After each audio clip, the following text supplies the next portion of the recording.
This video is sponsored by SkillShare.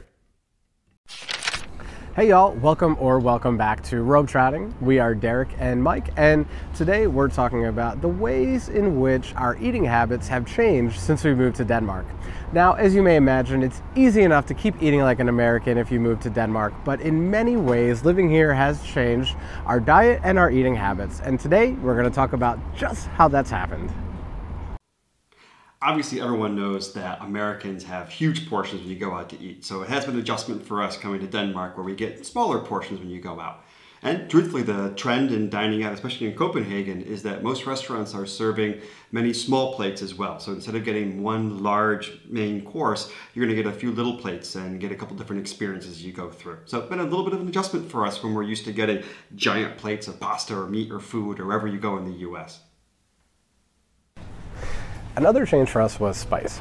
I think wherever you move from, you may find that the Danish palate is less set up for spice than what you might be used to. Even for something like street food, you're going to have to ask for it to be really, really spicy because it's going to be made for Danish clientele in mind. That means that you may need extra spices of your own to satisfy your spicy tastes if that's something you like. So one of the other things we've had to get used to is we actually buy food a lot more often in Denmark than we ever did back in the US.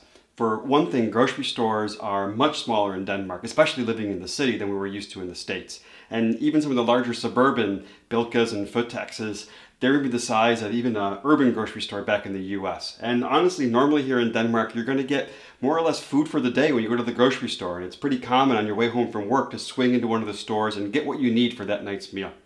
Other thing we've had to get used to is that generally the preservatives and things that we're used to in the US don't exist here. So that means that food actually doesn't last as long. When we buy fresh veggies and fruits and things like that, they're not going to last that long because they're not covered in preservatives like we're used to. And even things like, say, tomato sauce. We have to check it when we go into the fridge because, oh, nope, this one's not good anymore. Gotta throw it out. Another big change we've made as far as our eating habits go is that since we moved to Denmark, we definitely cook at home a lot more.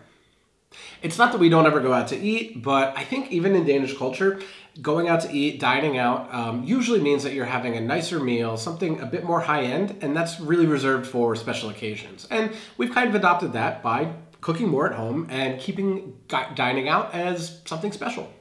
Yeah, when we lived in the States, it'd be pretty common for us to text each other on a Wednesday night and say, I don't feel like cooking, let's just go out to get something. And we'd go someplace and have a simple meal out, a bar meal, pub meal, someplace kind of mid-range like that. Whereas here, again, it's more of a special occasion reason to go out. And so if we text each other, it'd be like, okay, swing by the grocery store, grab something simple. We're not going to do something complex tonight. We'll do something simple for ourselves, or maybe even do a takeaway instead. So a little change in how we've operated. It's not that we didn't know how to cook before, but just sometimes it was just easier to say, we'll just go someplace else and get something.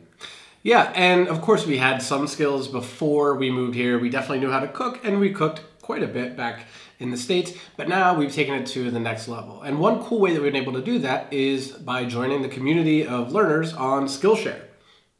One class we did recently is under 60 minutes, and it ends with a project. It's actually by singer-songwriter from America, Khalees. You may know her from her milkshake, Bringing All the Boys to the Yard. So it probably makes sense that she's also a chef. So we did a class by Khalees called Creative Cooking, Simple Sauces to Elevate Every Meal. And I can tell you that we had no idea how to make a jerk sauce, for example. And after the course, we were able to add that to chicken that we made earlier this week that was superb. So it's been a really cool way to get creative and kind of step up our game when it comes to the kitchen. We also improved our YouTube game with a course that we took called Short Films 101, which is from Ceremony Films, where we got to hone some of our skills in our storytelling and our movie making. And in fact, I think you guys noticed it because you definitely gave us some comments about how our Metro video seemed a little bit more storytelling and cinematic in how we operated. So thanks Skillshare for that. And we're super happy to share that the first 1,000 of our subscribers to click the link in the description will get a 1-month free trial of SkillShare so that you can start exploring your creativity today. One big change for us too, bread. There's bread for every single meal here in Denmark, and there's a different kind of bread for everything. You have a certain kind of rye bread you have for your smørrebrød. You have a certain kind of boller that you have with your breakfast in the morning. There's different bread for different occasions, and you can find plenty in the stores, be it prepackaged or fresh in a bakery.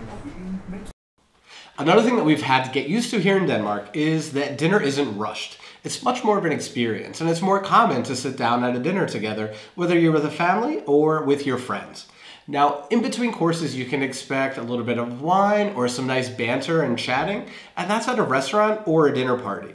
For a more formal occasion like New Year's Eve or Christmas, even a christening or a birthday, you can expect toasts or even speeches in between each course, and that's perfectly normal. Now, in restaurants, you're especially going to notice this if you're coming from America like we did, where our habits really change when we are going out to eat because the staff at the restaurant are not going to rush you through the meal because they want to flip the table and get another tip. That's very common in the US, but here in Denmark, you're going to be allowed to just relax and have a nice chat in between each course with your friends or your family and those intimate people that you're out to dine with. And although street food isn't unique to Denmark, and it does exist in the United States, one thing that's a bit different and we've adjusted to is the fact that you can pretty much take your takeaway food, or to-go food as we would call it in the US, anywhere you want to, even to bars that don't serve food, which is something you would never think of doing in the US. Thank you guys so much for watching. We hope you enjoyed this video about how our food habits have changed since we moved to Denmark.